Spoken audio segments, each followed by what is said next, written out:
CTV. Why am I a disgusting human being who deserves to be thrown in a gulag? Man, that is pretty vivid. Yeah, A man. disgusting human being that should be thrown into the gulag. Yeah. I was not of that opinion. Wow. But That's very unbased of you.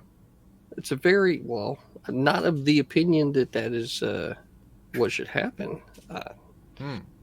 Man, we went way sideways with that. But I like the vivid imagery, right? Because we're trying to paint a picture.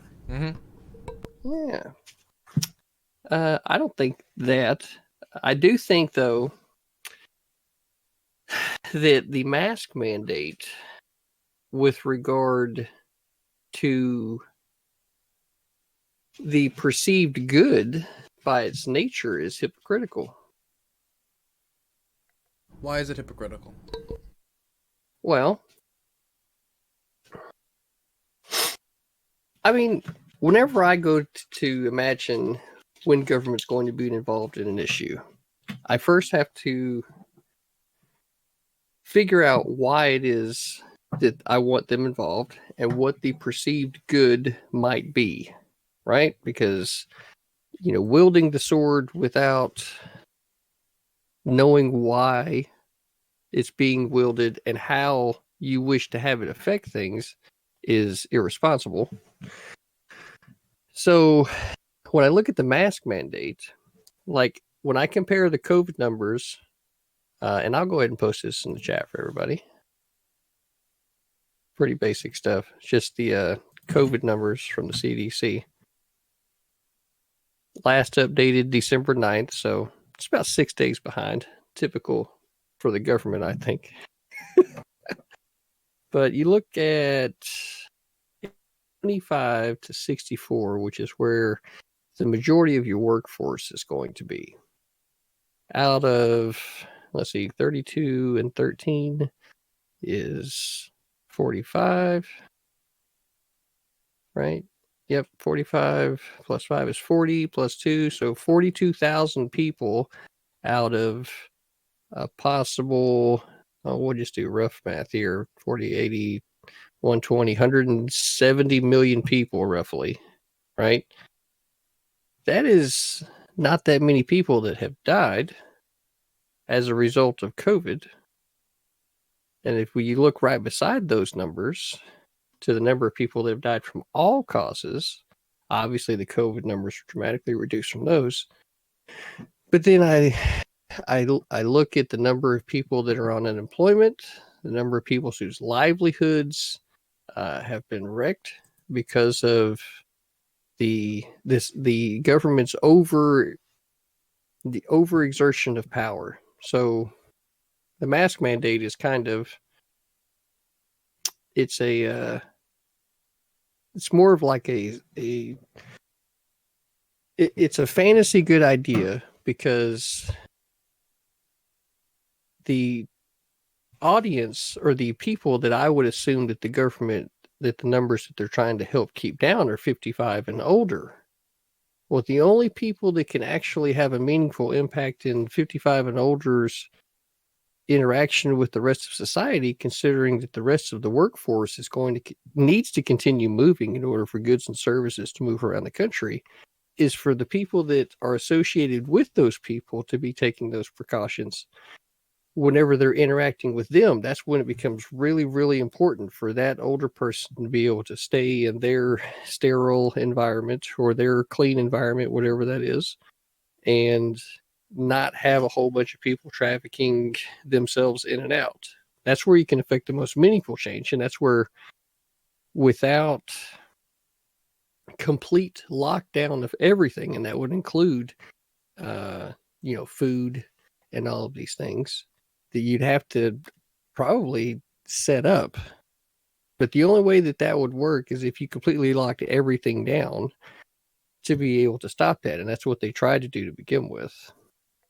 So,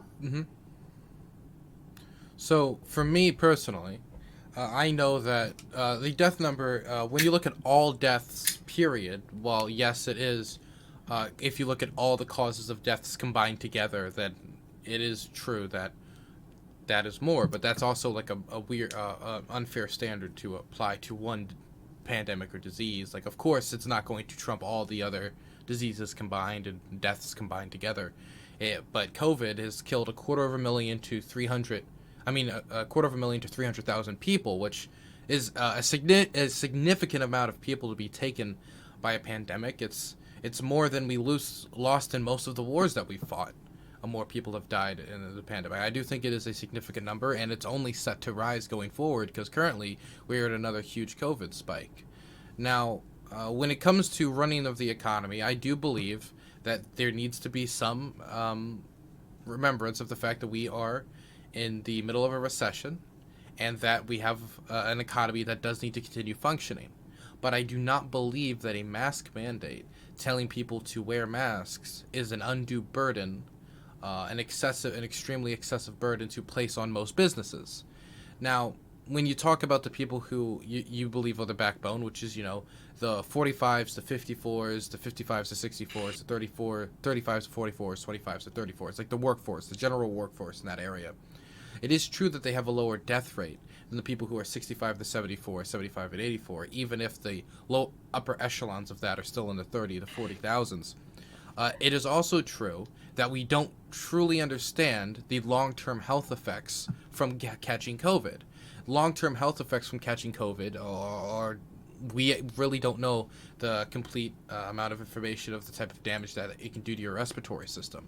And there's actually a whole page I can send you that talks about it. I can read a few of the long-term symptoms: fatigue, shortness of breath, cough, joint pain, chest pain, difficulty with thinking and concentration, depression, muscle pain, headache, intermediate fever, fast beating or pounding of heart, also known as heart palpitations. Then more serious long-term complications appear to be less common, but have also been reported, which are cardiovascular inflammation of the heart muscle, lung function abnormalities, acute kidney injury, rash, hair loss, smell and taste problems, sleep issues, difficulty with concentration, memory problems, depression, anxiety, and changes in mood. Now, all of this isn't 100% concrete. That is true, but that's also because this pandemic has been going on for 1 year. We don't have all the numbers on it. But even if you don't die from COVID, that isn't the only effects COVID can really have on you. It can also have other long-term effects. That's on the first case. And the second thing I would bring up is the fact that just because you don't die from COVID doesn't stop you from spreading it, which you acknowledge. But a lot of times, even if you don't live with somebody who is older, you can still catch COVID and pass it to somebody else in your workplace or when you're just interacting with the world generally who does live with people who are older, who then spreads it to their older generations. And I think when we talk about the masks mandate, this isn't something that says you need to shut down all the businesses. This isn't something that says you need to shut down the economy. This is something that simply says that when you open your business, just have people wear masks. And when you're interacting with the wider world, just try to put on a mask. And I do understand that maybe there would be some individuals that are upset at that, but I think it is our responsibility as Americans to, take care of our fellow citizens through taking these safety precautions during a pandemic of global proportions. Well, let me ask you this question. How many times in history can you point to when government used its power specifically and only for its initial perceived good, and it was never misconstrued to end up moving into different categories of power depending on what was actually going on? Is this centered around a concern of the government using this to abuse their power and go too far, basically? Well, it's one of those where I don't feel like that the government would have been, in this case, made a compelling enough reason to start controlling people's bodies openly, right? Now, if we would have had the same thing that happened with the Spanish influenza, and I've said this before, I felt like you wouldn't have people needing the government to tell them to put a mask on. They'd be like, shit, I see what's going on with that. I don't want nothing to do with it. But at this point, since we're already like 9 to 10 months into this thing, and people have, most everybody, I would say, I know some people that have COVID. I mean, we know people together that has had COVID and been able to talk to them, and you see how they get angry at the midnight hours and need to be able to take it out on somebody, right? Hmm? So, but these people have made it through it, and they've been able to tell us how they're feeling and stuff. So, based off of that, I don't feel like that the government would have made a compelling enough case simply based off of numbers, because the numbers that we're seeing are not all that out of line with anything that would happen in any other normal year. Well, I will say first that I just was sent some information, and it seems to be that um, when we talk about people who are 55 and older, that's actually 25% of the labor force. And that is where the vast majority, 55 and older, of COVID deaths are. So that can have actually the deaths and the medical impacts of that can have long-term economic consequences. There's also the Really? Can you put that back up on the stream? Sure, right here. This is from the U.S. Bureau of Labor Statistics. Yeah. It's right now. It's 2020, so it's between the projected of 2029, which is the 25.2. So right now it should be about 24%, but I just went to 25 because that's an easy quarter. But it's going to be projected for 2029, 25. It might actually be maybe a tiny bit lower by a few points due to the amount of extra deaths being suffered by that community due to COVID cases. But when you talk about it's not more. Generally that kind of trend would follow for me, simply because of Well, you would have a lot more people in that age group that would be participating, especially at the managerial level. so some of the most important people in our economy, somebody Yeah, who and should. that's where those would be the people that honestly would probably be able to be better isolated, because they'd be like in an office and definitely not be outside, working Well, in the warehouse, doing a lot of moving around. we don't Those are really the know that people that are. we don't really know that for sure. No, that's true. I I think mean, you I can't mean know anything for I sure, but will we can I will definitely speculate. I will say we can speculate that if you're older, you're more likely to be in upper management. That is true. But when you look at from 1999 to 2019, you can see the amount of older individuals who are in the workforce have actually gone up by a large percentage. It's almost doubled in the last 20 years. And Yeah, but we have an aging upper workforce, and this has become a stronger part of the economy to actually say at this point they are a plurality. So the largest of the three sections of our economy at the moment is the people who are the most susceptible to COVID. And I don't think telling those individuals and the rest of the individuals for the protection to wear masks is going to be a extreme burden on the economy. And that's just us talking about masks right now. We're not talking about like businesses being shut down or anything else. Just simply the safe practice, and I think I would even say slightly patriotic practice of just caring for your fellow people by wearing a mask. I mean, I don't think this really impacts my ability to even host this show if I wanted to. If I wanted to host a show outside. yeah, I still think though it's all right to hold that position. Mm-hmm. I have a different feeling on it. I've based off of everything that I see, I feel like that for the government to be doing anything else, and this not just being an issue left up to business owners only, not being mandated by the government, that is ultimately what the government should be trying to do, is to first educate its citizens on what's going on. And I feel like that through whatever kind of discourse has been happening over the last 9 months, everybody's education on this particular topic has increased dramatically. So there's no reason at this point for the government to have to then pass legislation that it would then have a responsibility to the people to enforce. Otherwise, if it's not going to, you know, actually enforce it, then why bother passing it and giving it that power?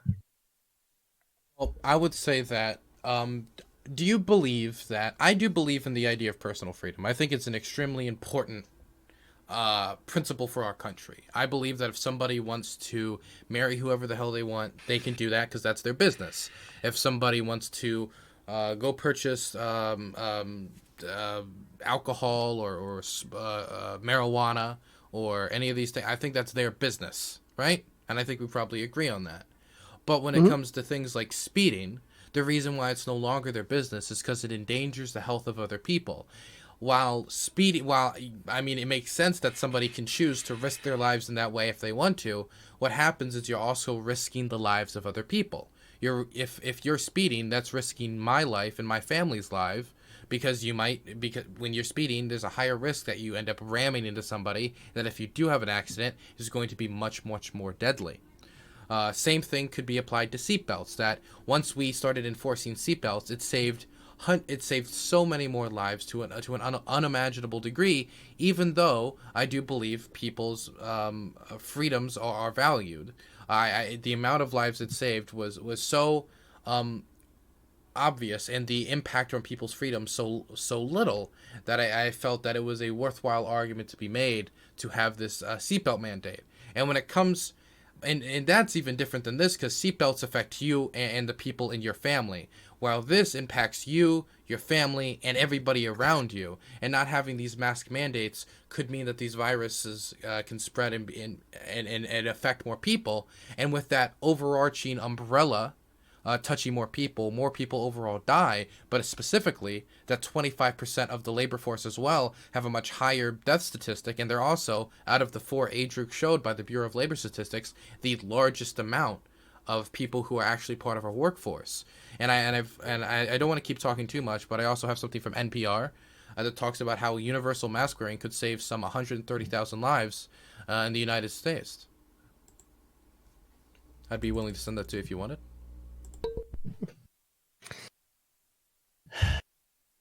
Those are all great points for when we first entered this particular year, right? It's kind of how I look at it.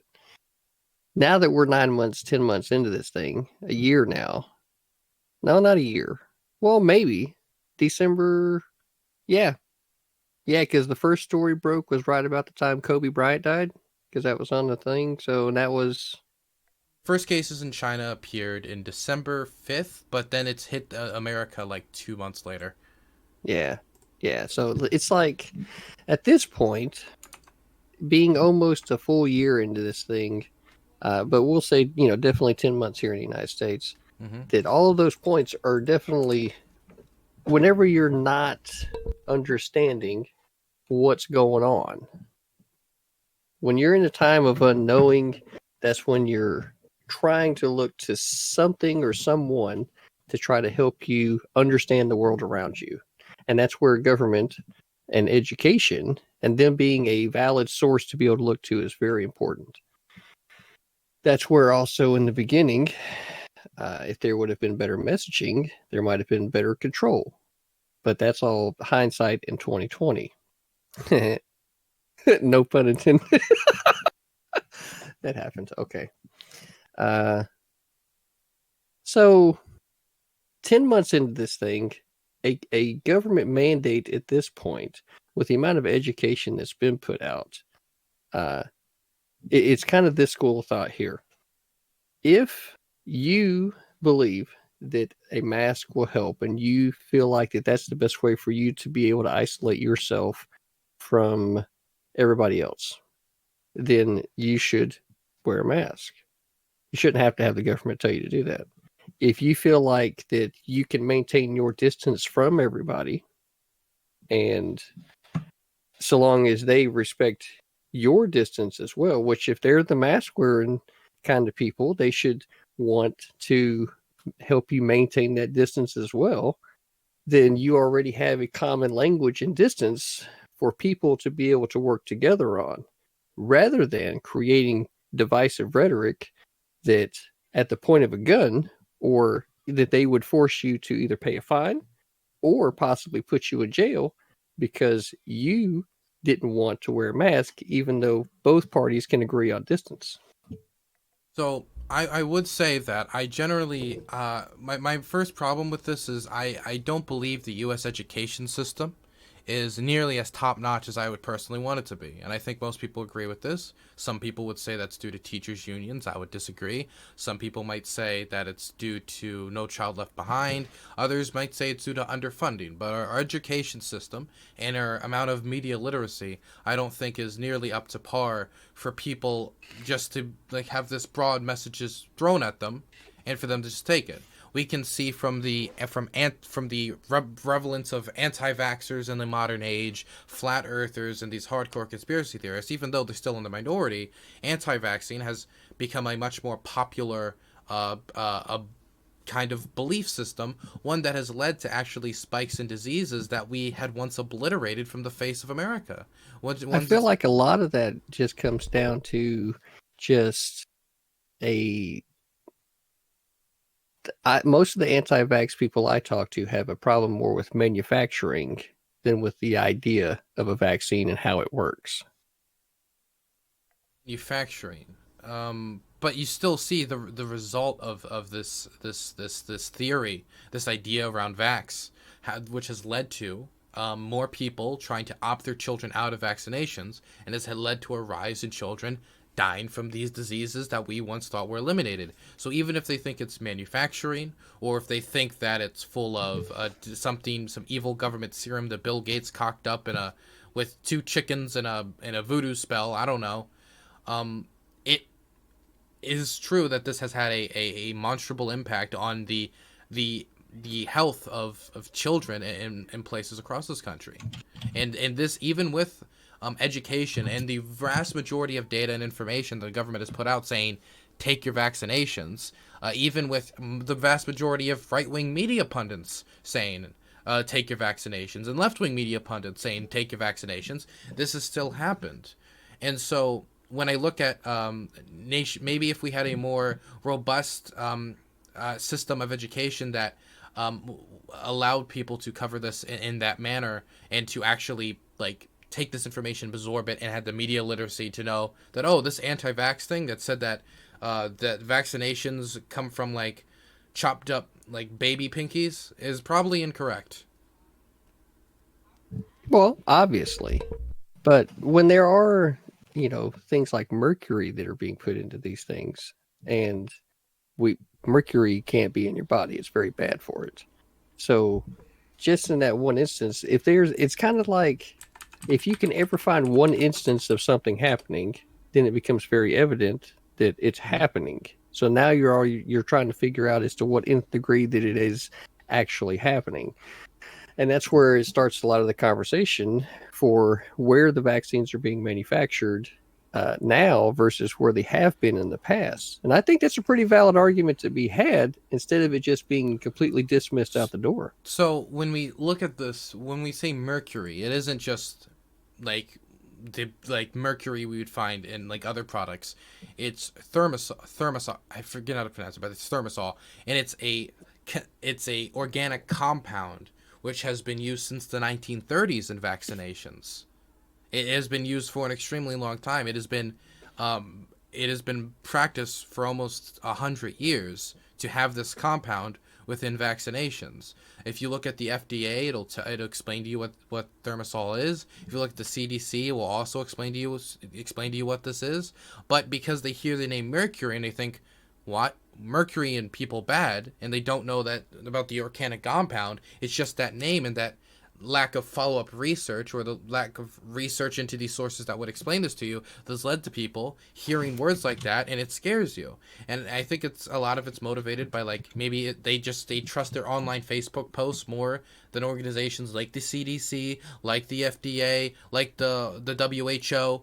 But as far as I know, I mean, this thermosol is not this deadly compound coming to eliminate the children.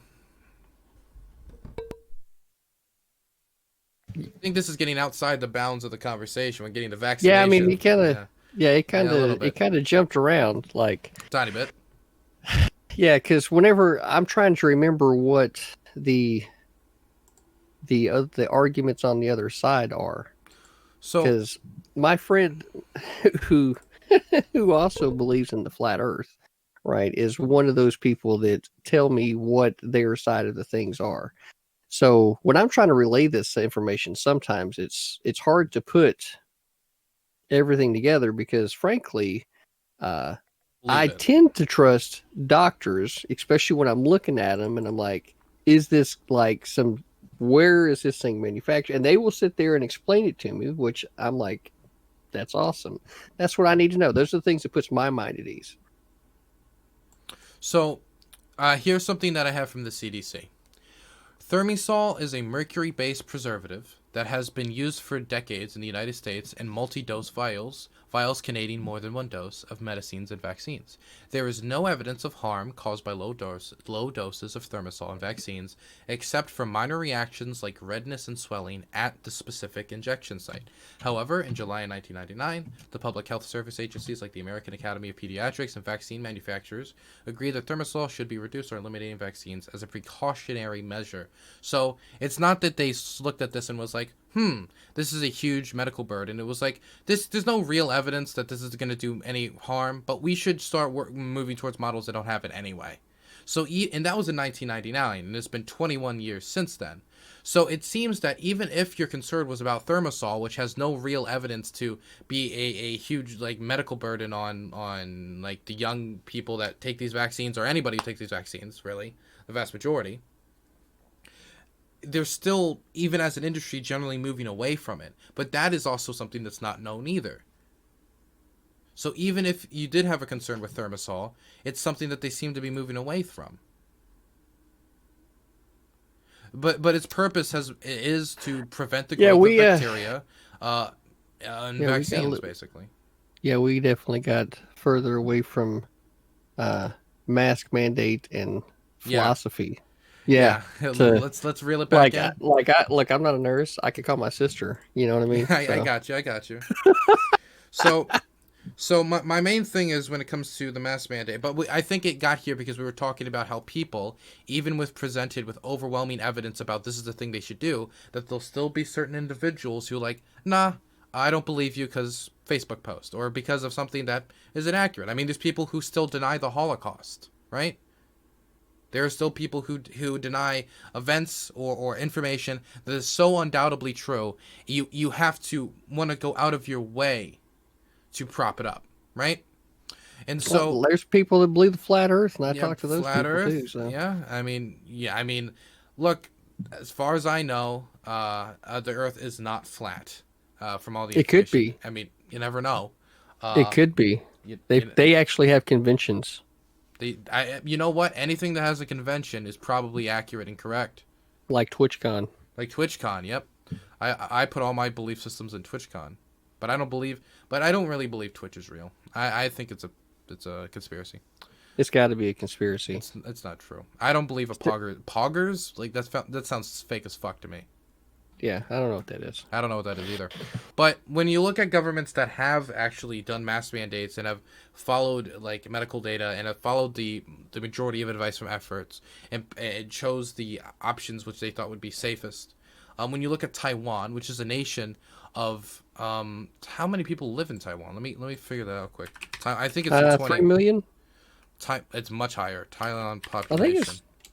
It's 23.78 million. 23. Yeah. Yeah, that's a little bit more than 3. Well, you know how much information I'm just fucking with you. Don't worry. But out of that 23 million, almost 24, only 7 have died. Only 7. So even if you were to say America has more people, even if you were to raise Taiwan to America's size, that would still be like what, 100 or 200 deaths? Yeah, compared to our 300,000. Yeah, but you'd have to also increase their total population, and you'd have to increase the number of ports of entry in and out, the people traveling around. I mean, there's a whole lot of things. Well, let me do some math quick then. Let's do some quick maths, right? So, if we bring up this calculator, right? There's about 360 million people in the United States, right? We'll say that. About 300. Oh, fuck. Why is 330 million? 330, 360. Either way, it doesn't really matter. Right? I mean, CDC has it at 328 from the website we looked at earlier, so we'll just say 330. That's good. Okay, 330, right? So we have this online calculator. So let's say, and Taiwan's population was, let's look it up again quick. Taiwan population. It is 23.78. So can we can round it up to 24? Does that sound fair? Or do you want to keep it specifically at 23.78? Either's fine with me. Oh, you actually want to go through here and figure out all of the logistics, how people I can move. do. I'll do it. Is that what you want to do? Taiwan is an extremely compact country. It's an extremely compact country. So the logistics is gonna be like the East Coast, which when we look at places like New York, we can obviously see the type of impact being in the compact Yeah, but space nowhere can have. near the amount of international travel either. Taiwan is right next to China. It has a lot of international travel. And not to mention, it was right next to the hotspot and outbreak of COVID, which we were not right next to the international outbreak of COVID. Are you counting travel between Taiwan and China as international? Taiwan and China, that would be international travel, 100%. I guess it depends on who you're asking. It depends on who you're asking. But I would say, as a proud American and someone who believes in the sovereignty of the Taiwanese people, that is international travel. And not only that, but it's like 60% of Taiwanese trade comes from China. There's a ton of its tourism comes from China. They are specifically having the most travel with the country which COVID, the original outbreak, was from. So if anything, they were set up more for failure than success. And out of a country with 23.78 million, if we were to divide 330 by, we'll go lower, make it even easier, right? We'll do, and by 23, that means 14.34. So if we do 23, that's how many times I'd have to, I believe, times 23 for it to be at the same size, right? So wait, no, actually, all that means I have to do is times the 7 death count by 1434. And that means that if Taiwan was currently at the size of America with that amount of population, while also still being as compact as Taiwan is and being connected right next to China, the outbreak, it would have a total death amount of 100 people. Yeah. Compared to our 300 million. And that's clearly just population. That's based off their current death toll.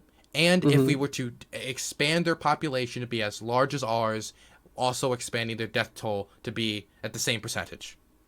Right. So like I mentioned earlier, you didn't include like the increased number of ports of entry. Like you're assuming all the same controls that Taiwan would currently have now.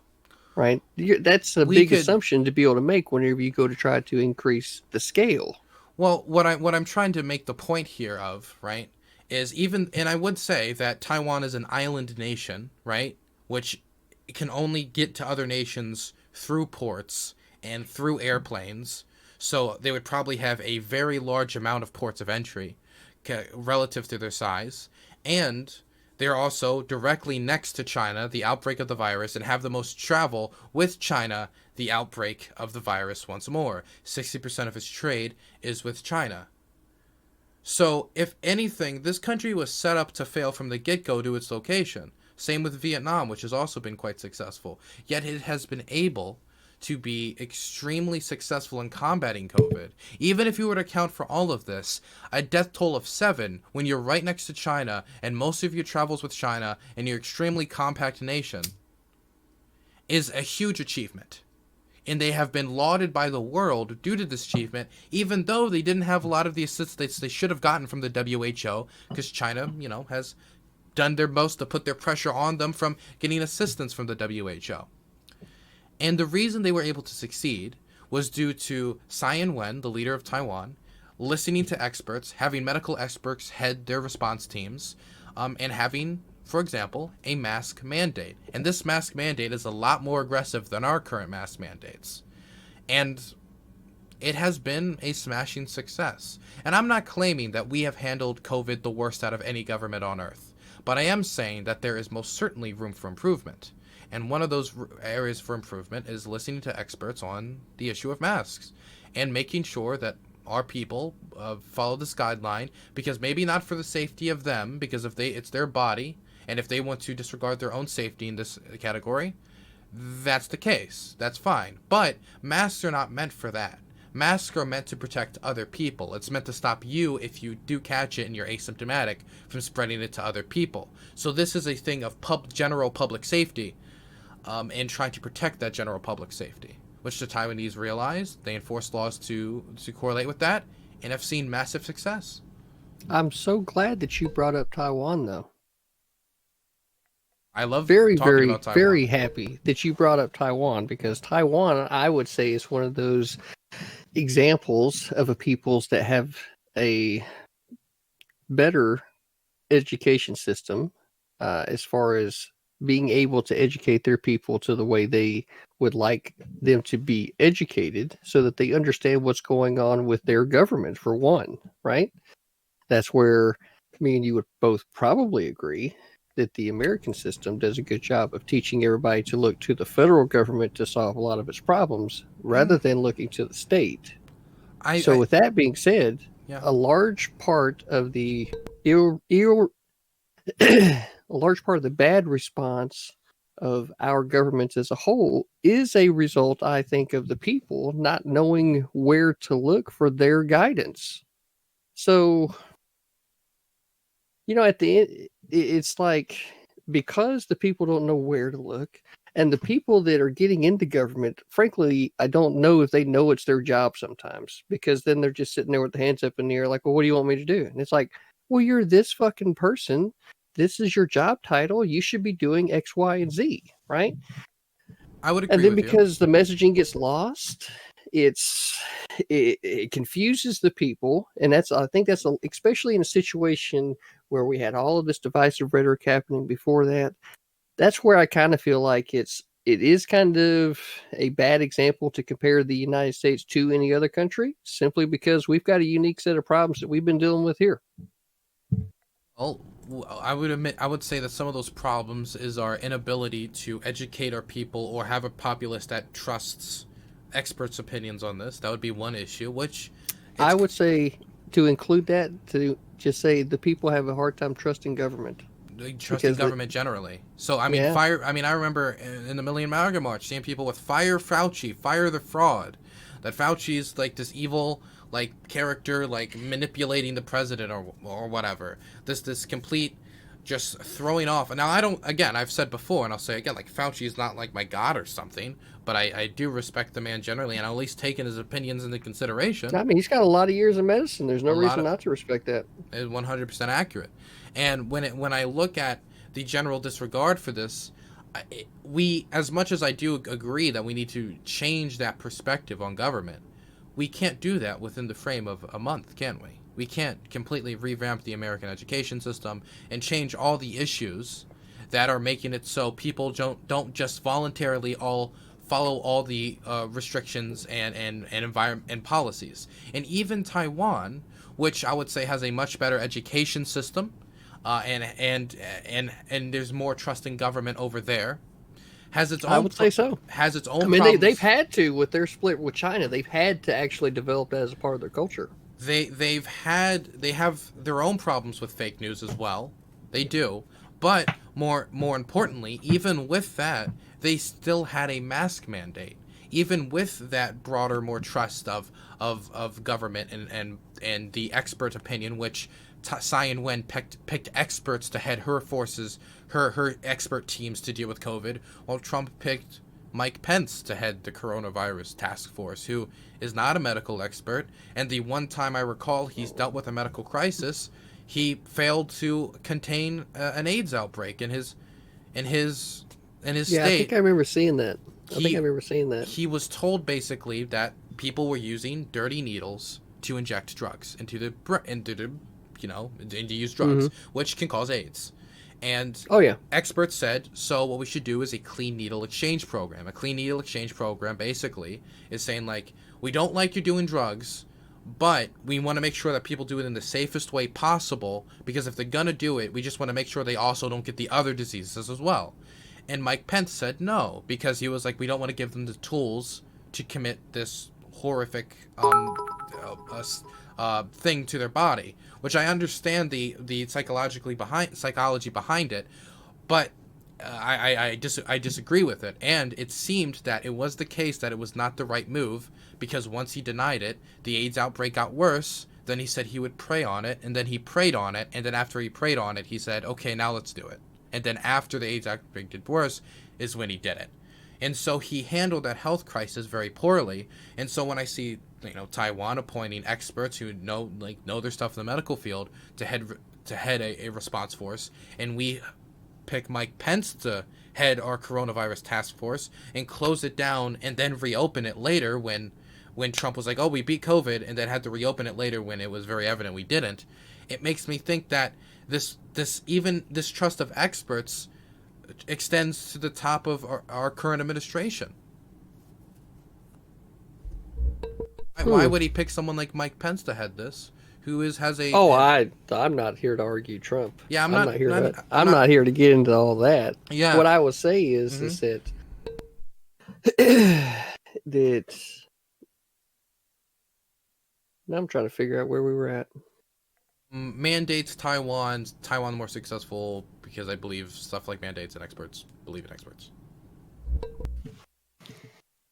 Well, I had a thought in there when we started talking about Mike Pence, and the AIDS outbreak, Mike and Pence, the needles, AIDS, right? Yeah, this was the thing that came yes. to mind. This was the thing that came to mind when you said that he prayed about it, right? And then the second time around, he comes to the realization that compassion for these people is probably the best way to go. You don't have to condone their act, or you don't have to agree with their actions in order to do the compassionate thing.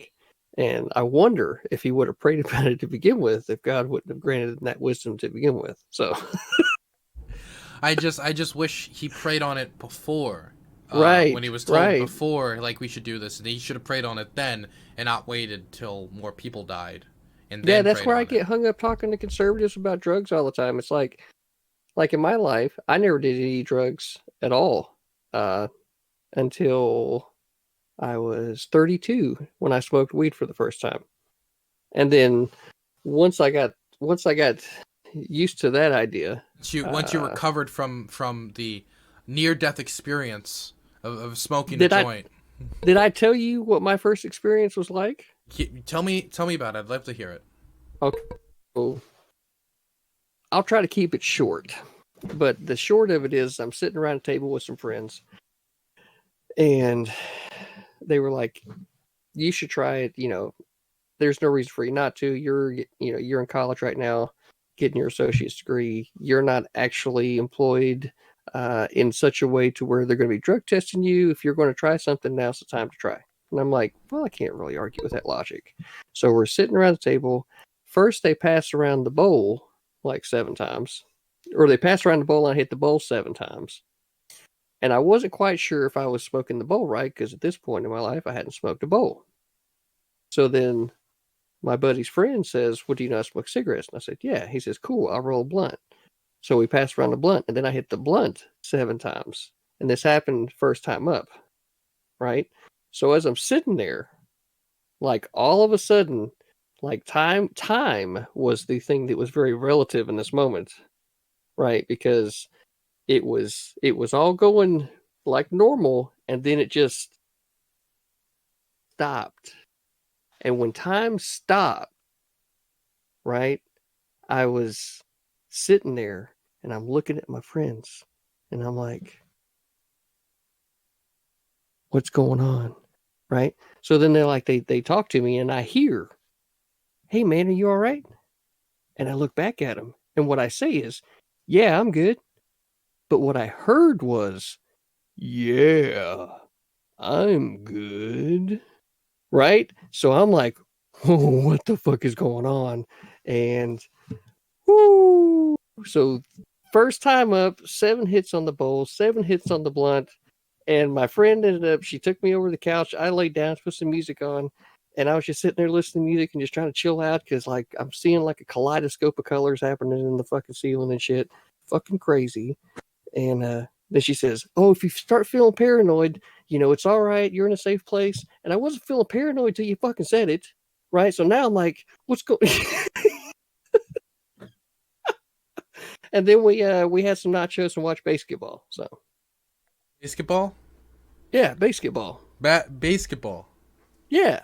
You haven't seen Basketball. that? What's basketball? It's a comedy. These two guys, fuck, I haven't seen it since that night. Actually, it's really kind of one of those like dorky, like Jim Carrey type movies, Yeah. where they start a new league because for some reason baseball and basketball you can't play them, and so then they created basketball like their own league. Huh. Okay, I got it. Okay. Yeah, yeah. I thought So you were just pronouncing basketball incorrectly. you're like, what's that? What's that Southerner saying down there? Floridians. But yeah, so it's like last night when you were having that chat with Rob, uh, I understand your points why you don't feel like you're hypocritical. The only thing that I will say is that with Hope you understand it everything, after arguing about it for 2.5 hours. dude, Man, dude, that guy,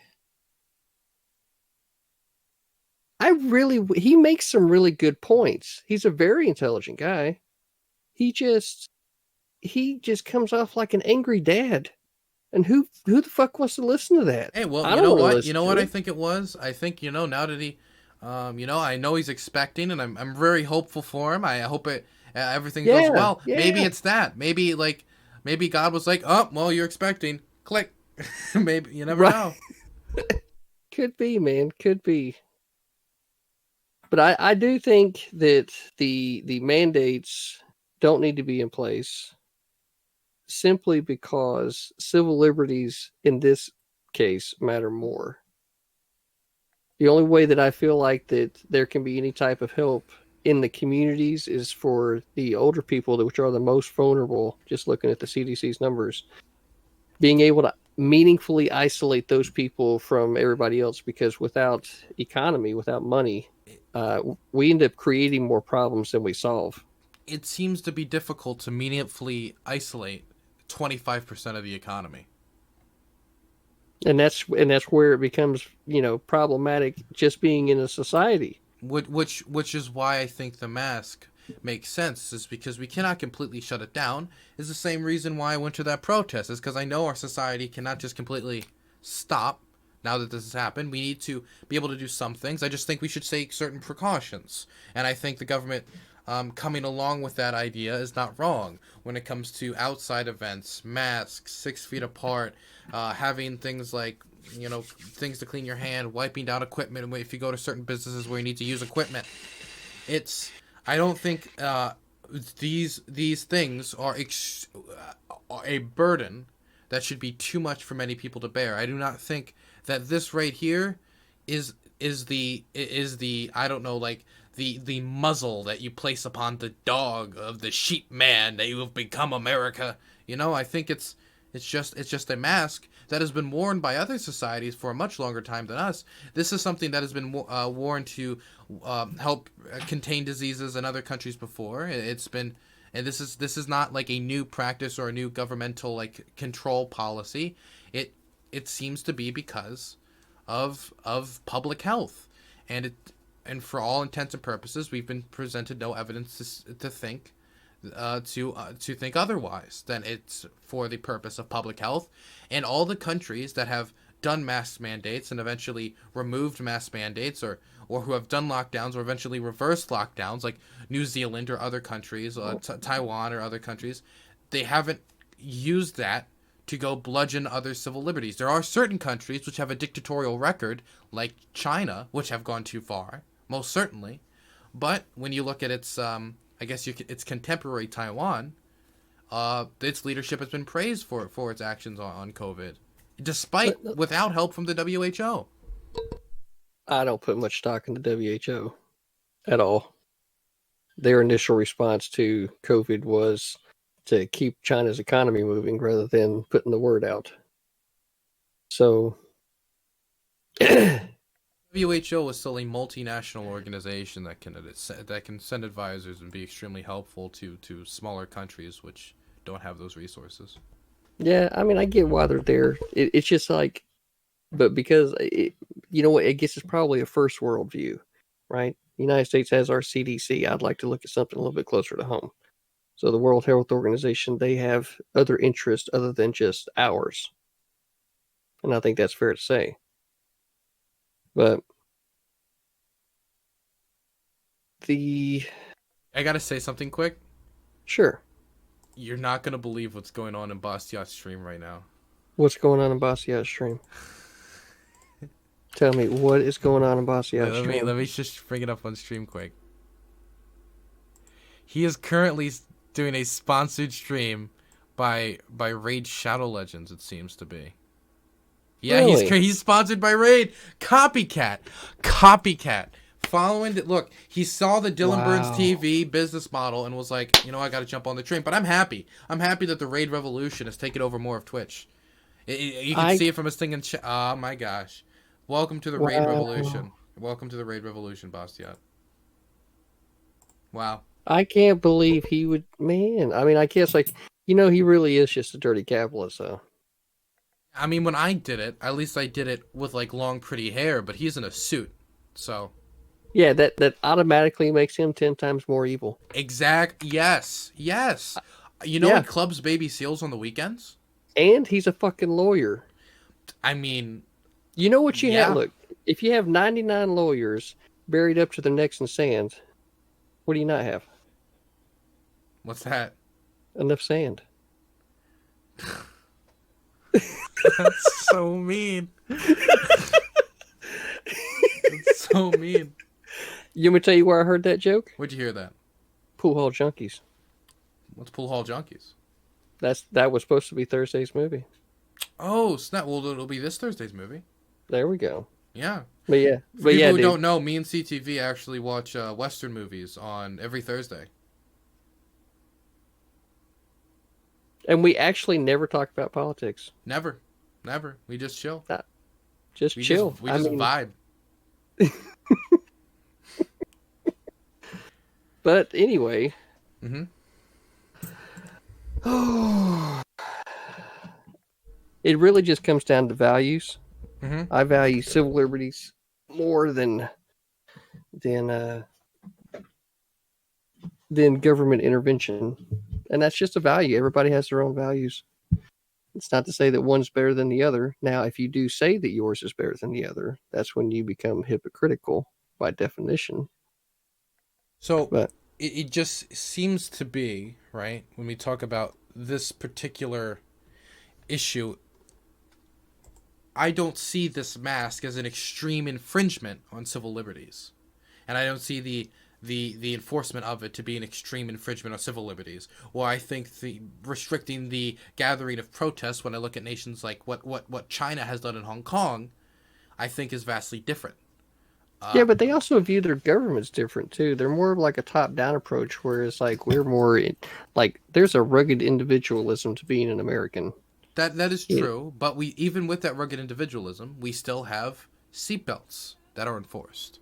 We still have you can't speed, for example, due to the danger that puts upon other people. I don't know. I guess for me, the difference in the analogy is that you're talking about one that is a skill that you must prove that you have by passing a driving test, which is operating a vehicle, versus it being your own body, and it's the only one that you get that you're born with. Yeah, it's but the only one you get. So then you're still restricting what people can and cannot do with their own property, aren't you? I wouldn't call my body property. It's not something that I can trade out. It's not something that, yes, you know, like, I mean, if we actually do cyberpunk where you could like trade out arms and shit. Dude, right? I've been enjoying cyberpunk so much, but I like an unbelievable amount. But when it comes to specifically that, though, your body is still impacted by it because that crash can absolutely obliterate your body. The whole point of the seatbelt and the speeding and all that is not because we deeply value your car. It's we deeply value bodies not being destroyed and people killed through car crashes or making car crashes less disastrous, which masks aren't meant to stop all spread. They were meant to flatten the curve and not burden our healthcare system. it's in the same manner. So I feel that if you were to have this problem with a mask mandate, you would also have to have a problem with the which this was an issue of debate about 20 years ago about seatbelts being enforced, and speeding would be the next logical thing we would go to, because seatbelts you could say is yourself and your own body's protection. Masks, I mean, speeding is then you talk about other people who can get killed by you getting in a car crash speeding. I just see the operation of a motor vehicle different than your own body. And I've made this exact same argument when people try to tell me that they somehow have a right to operate a car, right? Like all of a sudden that the government should not be able to tell you that you have to wear a seatbelt, right? They argue the same thing. So for me, it's pretty philosophically consistent point to say that operating a vehicle is completely separate from your own body, because if you want to travel freely, you have 2 feet and you can start walking, right? Well, then can I ask you a different question then? Sure. If that is the case, then what about people who want to be nude in public? That's their own body. Do you believe that should be legal? Yeah, there's no reason for it not to be legal, other than. So do you believe that it's kind of one of those interests closer to the constituents? I would not be for a federal ban, right? But I could see where in townships that you might want to have, especially getting closer to school districts and stuff, to be able to put some type of restriction like that in place. And that's just for operating inside of society. But a lot of businesses have no shoes, no shirt, right? Hell, every time I go into the gas station operating within society, you say? Yeah. So I would say that when it comes to the mask mandate, to save lives and to properly operate in society in a healthy fashion, that you should have to put on a mask mandate.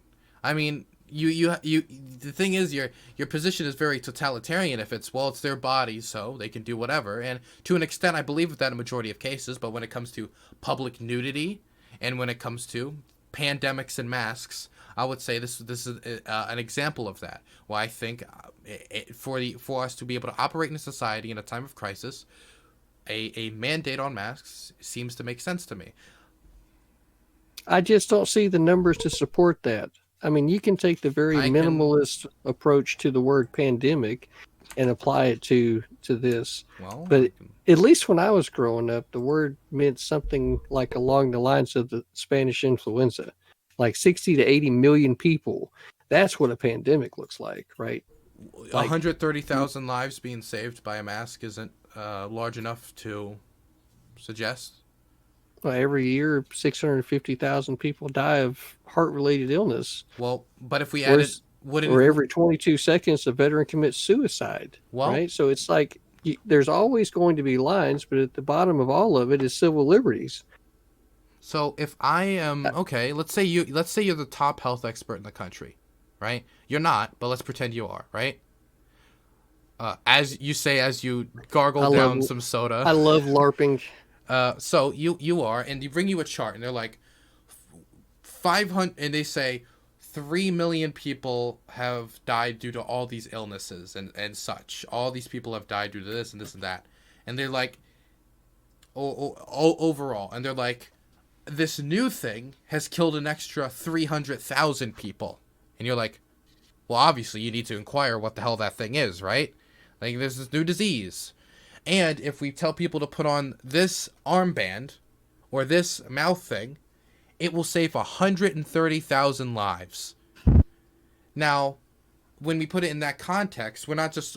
I think comparing things to other things is something we can do to always like kind of reduce how important or deadly or bad something sounds. But we put in that context, what we're doing is adding more fuel, more bodies onto the giant pile we have at the end of each year due to different diseases, and I would like to have as few bodies in that pile as possible. And I think this right here, doing this, is something very small that could help save over 130,000 bodies from ending up in that bigger pile that we have at the end of every year from people dying.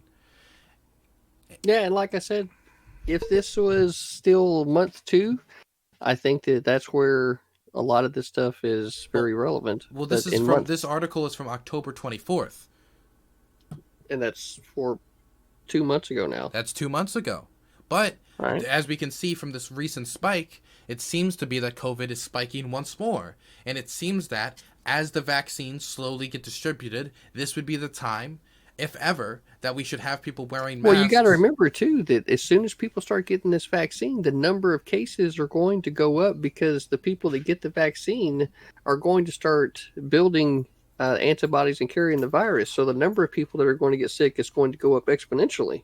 I believe that the virus that is injected when the way how vaccines work, it is a small enough thing that your antibodies see it, kill it, and it's then they build antibodies to respond to that in the future. But it doesn't like spread. Well, that's true, but it doesn't stop you from being contagious, though. I don't. I think it does specifically. I mean, this is how we. If it was, then every time we took a vaccine, we'd have to quarantine. Because then every disease we get vaccinated for could spread through us, but that isn't the case. Hold on. I need to go use the bathroom. I'll be right back. Sure.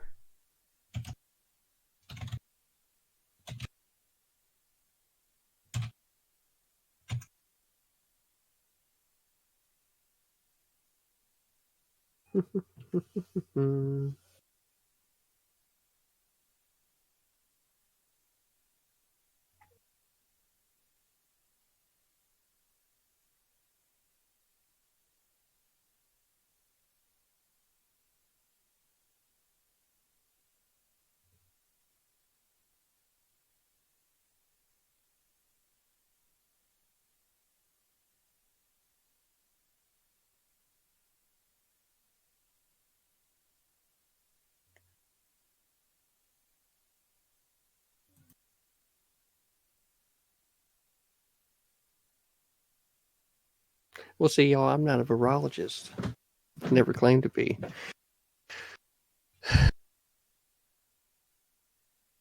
Like, I understand that the point of a vaccine is to slow the intake into the body so that it gives your cells time to build up antibodies.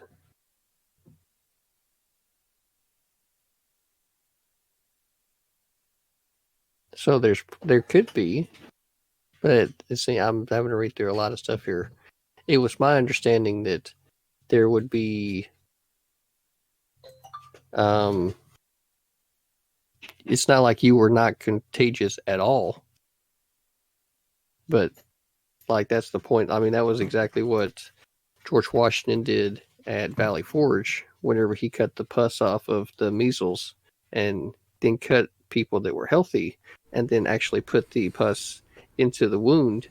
And that was like a you talking like about cutting people up, CTV? What you talking about? Like what did I come back to? Like a rough way to. That was like the first vaccines that were used. That's what I was telling them about. Is George Washington and Valley Forge when they were having the measles outbreak, I think it was, and they cut open the pus from the wounds or the bumps that were forming on the sick soldiers and actually cut healthy soldiers and then put that pus into the wound that they created with the cut so that it was absorbed slower. That way they had a chance to be able to fight it off better rather than them catching it the other way. Man, I hated when I had to do my pus transfer, man. That sucked. Fucking, man, that stuff stank. Right? Yeah, it really did. Really did. So anyway, I was telling them that I'm not a virologist. It was my understanding that it slowed your intake in, but it's not like you weren't contagious at all. So I might be learning some stuff here with regard to how vaccines work, or maybe a little bit more nuanced issue of it.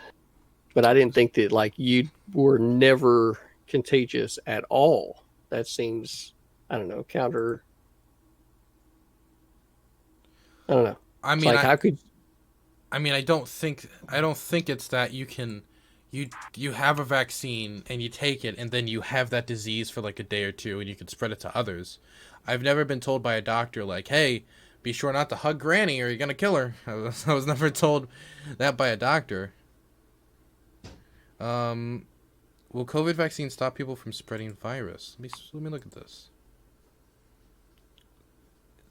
Once the virus inside the body, but will it...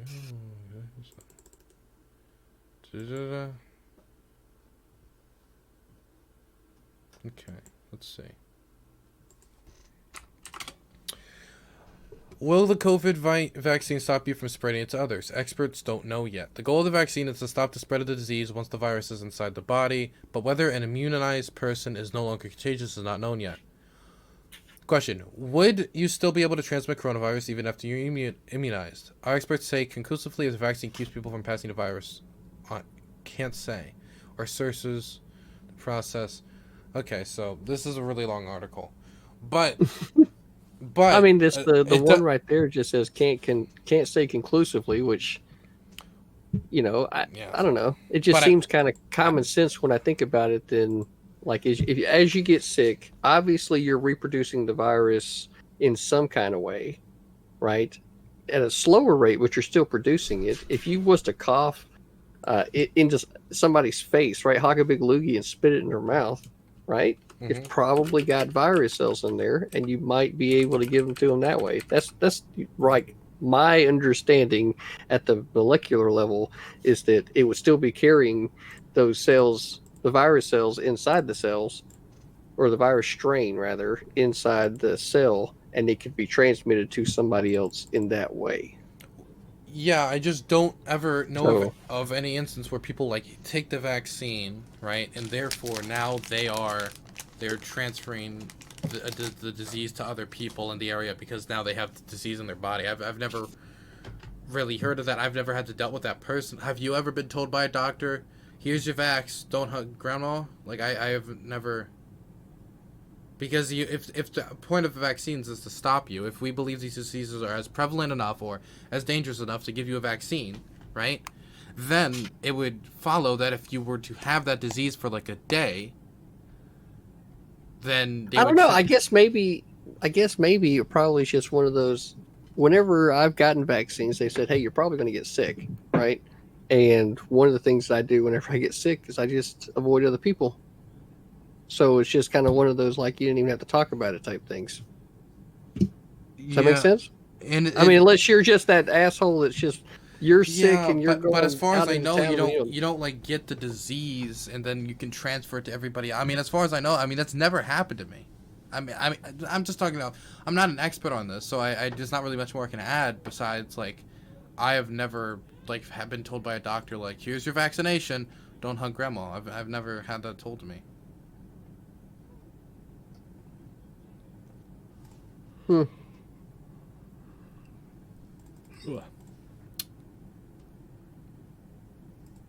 Yeah, so we just fundamentally disagree, but that's okay. Yeah, it's fun. See, if there were more conversations like this with people, how much better would the world be? I mean, I believe if everybody talked about pus transfers and smoking 14 hits, the world would be a much better place. A much better place. Yeah.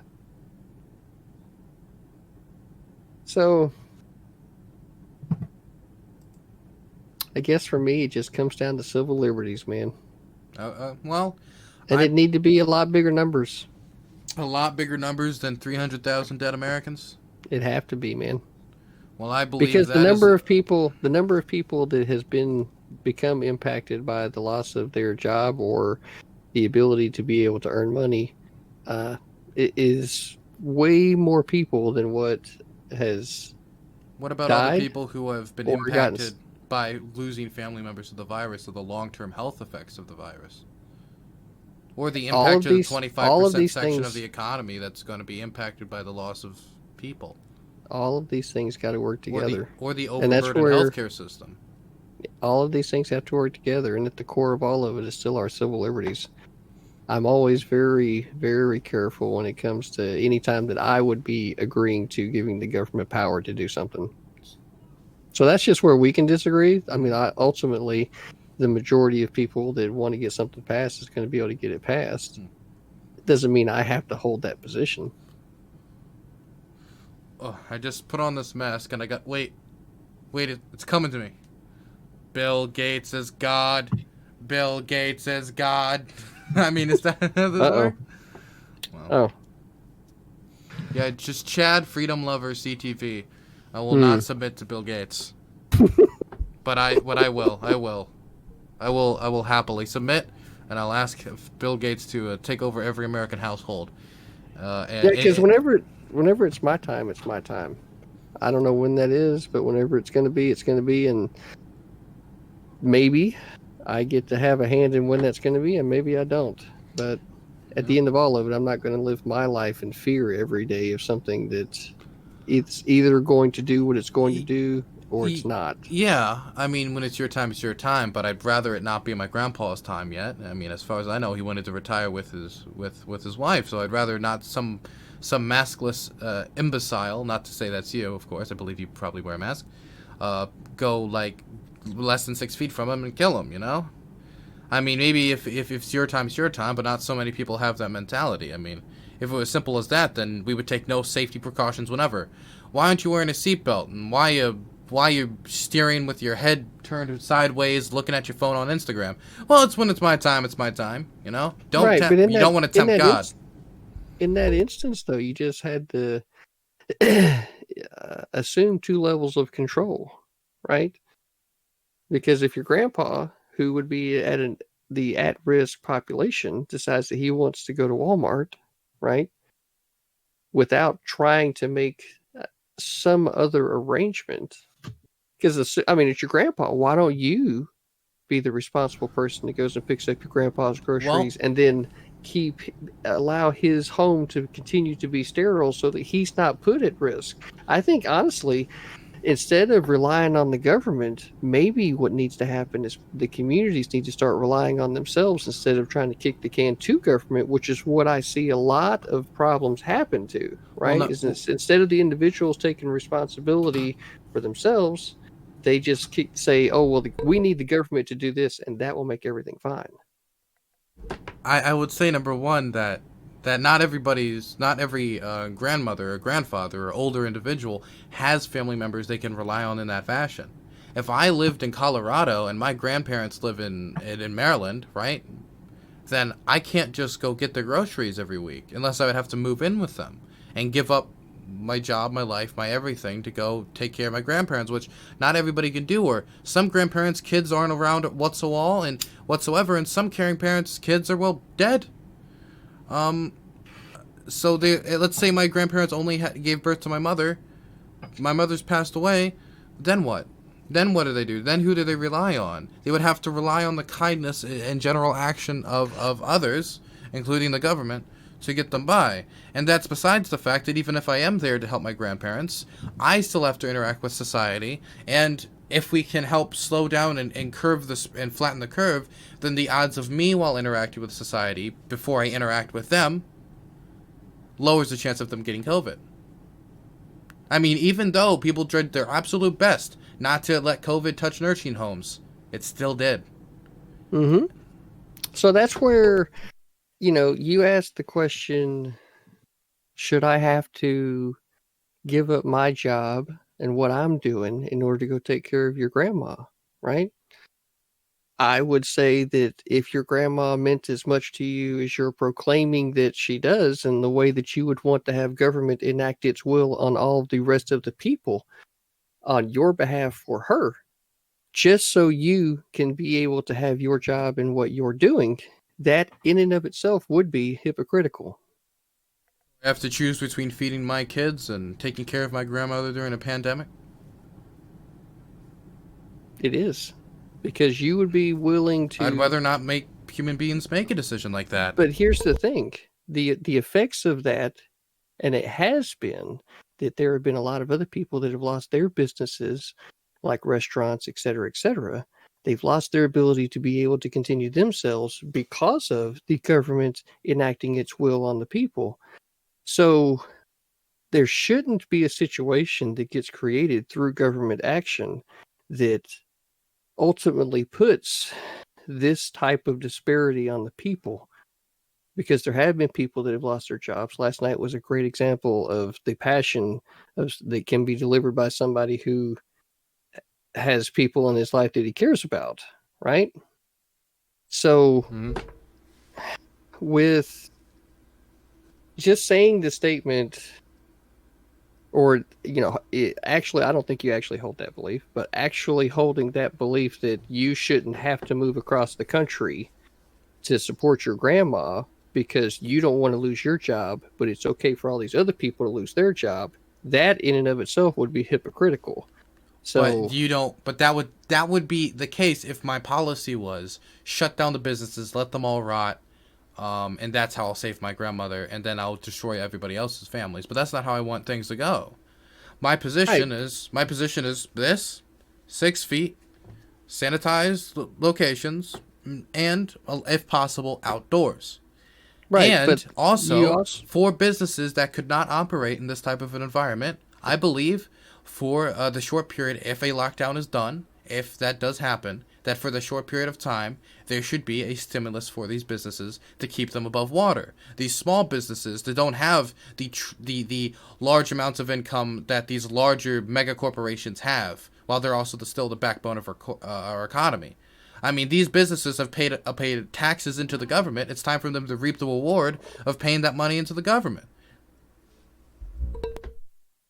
wait, now, did you just say that the corporations are the backbone of the economy? I said that small businesses are the backbone of the economy. Okay. That kind of ran together for me in my head there.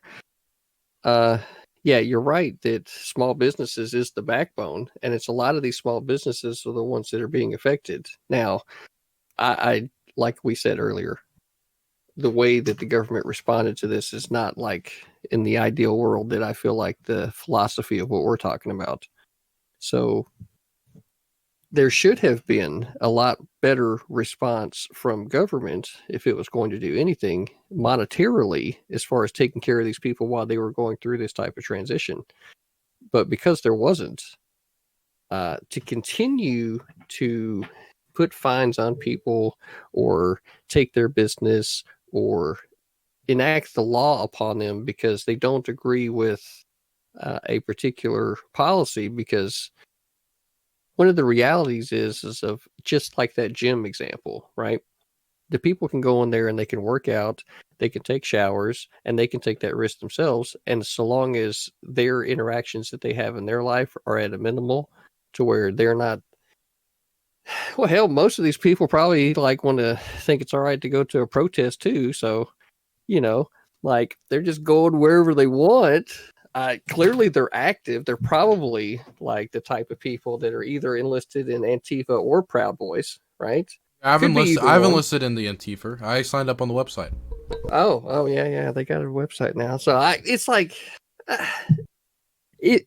It's almost like the level of control necessary to make this to be any type of meaningful impact is not possible. And since the level of control that you would want to that you would need to have in order to stop the spread or to stop the movement of people to where you can minimize it, uh, is just a moot point.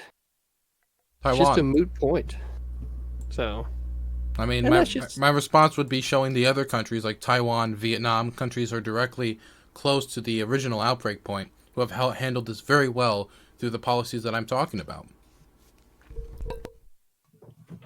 so. I think we beat that horse enough. Yeah, that we're gonna get arrested for animal abuse for that one.